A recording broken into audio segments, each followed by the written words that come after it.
So coming to the question number 10, consider the following statement. Here three statements are given. Statement 1, rainfall is one of the reasons for weathering of rocks. Statement 2, rainwater contains carbon dioxide in solution. Statement 3, rainwater contains atmospheric oxygen. So ಈ question ಅಲ್ಲಿ weathering ಮೇಲೆ ಕೇಳ್ತಿದ್ದಾರೆ, weathering and erosion. So that is the topic. So ಇಲ್ಲಿ ಏನಾಗುತ್ತೆ, rainfall ಇಂದ weathering ಆಗುತ್ತೆ. So rainfall contains CO2, rainfall contains O2 ಅಂತ ಹೇಳ್ತಿದ್ದಾರೆ. ಸೊ ಈ ಕೆಮಿಕಲ್ ವೆದರಿಂಗ್ ಅಂತ ಕೇಳಿದ್ದೀರಾ, ಫಿಸಿಕಲ್ ವೆದರಿಂಗ್ ಅಂತ ಕೇಳಿದ್ದೀರಾ. ಸೊ ಕೆಮಿಕಲ್ ವೆದರಿಂಗ್ ಯಾವ ರೀತಿ ಆಗುತ್ತೆ, ಕಾರ್ಬೋನೇಷನ್ ಇಂದ ಆಗುತ್ತೆ, ಹೈಡ್ರೋಲೈಸಿಸ್ ಇಂದ ಆಗುತ್ತೆ, ಸೊಲ್ಯೂಷನ್ ಫಾರ್ಮ್ ಇಂದ ಆಗುತ್ತೆ. ಸೊ ಬೇರೆ ಬೇರೆ chemical, there are various methods of chemical weathering. So ಅದರಿಂದ ಏನಾಗುತ್ತೆ, ಕೆಮಿಕಲ್ ವೆದರಿಂಗ್ ಆಗುತ್ತೆ.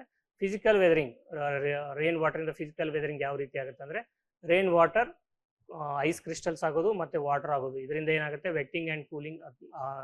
ಏನಾಗುತ್ತೆ, ಫಿಸಿಕಲ್ ವೆದರಿಂಗ್ ಅಲ್ಲಿ ಐಸ್ ಕ್ರಿಸ್ಟಲ್ಸ್ ಆದಾಗ ಎಕ್ಸ್ಪ್ಯಾಂಡ್ ಆಗುತ್ತೆ, ವಾಟರ್ ಆದಾಗ ಕಾಂಟ್ರಾಕ್ಟ್ ಆಗುತ್ತೆ. ಸೊ ಇದರಿಂದ ಏನಾಗುತ್ತೆ, ಎಕ್ಸ್ಪ್ಯಾಂಡ್ ಕಾಂಟ್ರಾಕ್ಟ್ ಆಗೋದ್ರಿಂದ ಕೂಡ ಫಿಸಿಕಲ್ ವೆದರಿಂಗ್ ಆಗುತ್ತೆ. So coming to the statement 1, rainfall is one of the reasons for weathering of the rocks. So rainfall ಏನಿದೆ, ಒಂದು ವೆದರಿಂಗ್ ಆಫ್ ರಾಕ್ಸ್ ಆಗೋದಕ್ಕೆ ಒಂದು ರೀಸನ್ ಅಂತ ಹೇಳ್ತಿದ್ದಾರೆ.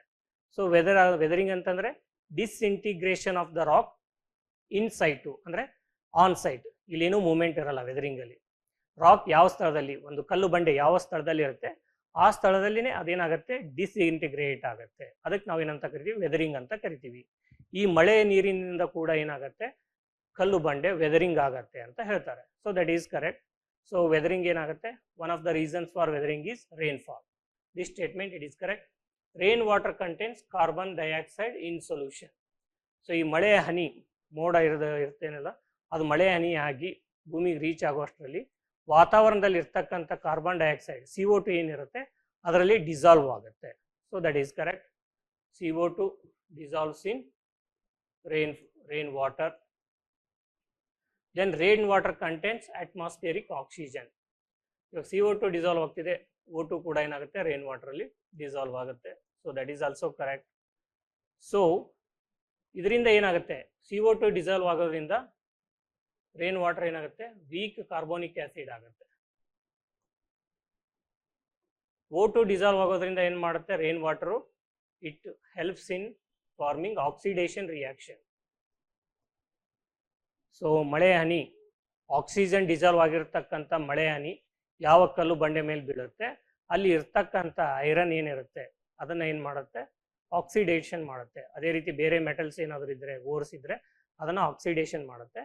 ಸೊ ಅದೇ ರೀತಿ CO2 ಡಿಸಾಲ್ವ್ ಆಗಿರ್ತಕ್ಕಂಥ ರೈನ್ ವಾಟರ್ ಏನು ಮಾಡುತ್ತೆ, it acts as a weak carbonic acid and it helps in disintegrating the rocks on the site. So statement 2 and 3 are also correct. So answer ಏನಂತಂದ್ರೆ, both statement 2 and statement 3 are correct and both of them explain statement 1. So option A is correct. Statement 2 correct ಇದೆ, statement 3 correct ಇದೆ. So ಆ statement 2 and 3 ಏನು ಮಾಡುತ್ತೆ, statement 1 ಅನ್ನ explain ಮಾಡುತ್ತೆ. So ಯಾವ ರೀತಿ ಎಕ್ಸ್ಪ್ಲೇನ್ ಮಾಡುತ್ತೆ, ಕಾರ್ಬನ್ ಡೈಆಕ್ಸೈಡು ನೀರಿನೊಂದಿಗೆ, ಮಳೆ ಹನಿಯೊಂದಿಗೆ ಸೇರಿಕೊಂಡು ವೀಕ್ ಕಾರ್ಬೋನಿಕ್ ಆಕ್ಸೈಡ್ ಮಾಡುತ್ತೆ. ಸೊ ಅದರಿಂದ ಏನಾಗುತ್ತೆ, ರಾಕ್ಸ್ ವೆದರ್ ಆಗುತ್ತೆ. And rain water contains atmospheric oxygen.